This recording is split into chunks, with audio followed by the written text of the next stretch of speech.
বেগুনিগুলো মচমচে হয়েছে তো? হেভি হয়েছে বেগুনিগুলো। Fish fry. হ্যাঁ, অফ করে দে। এটা কি গো মাম্মি?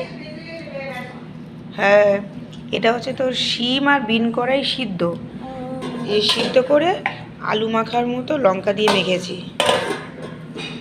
আচ্ছা, বিটের গাঠগুলো আগে খেয়ে নাও বাবা, আর শাক ভাজাটাও খেয়ে নেবে। এটা হেভি টেস্টি, বলো? খেয়ে দেখো কি কেমন টেস্টি হয়েছে, খাইয়ে দিই একটু।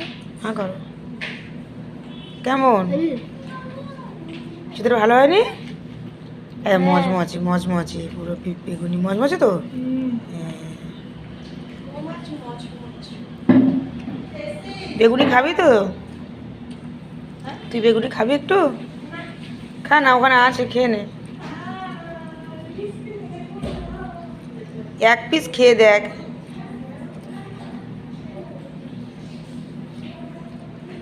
ফিশটা ছাড়িয়ে দিতে হবে তো। ফিশ ফ্রাই তোর জন্য করেছি। আচ্ছা, এই সিদ্ধটা আরও দেবো, ঠিক আছে? কারণ ভাত দিয়ে তো খেতে হবে পুরোটা।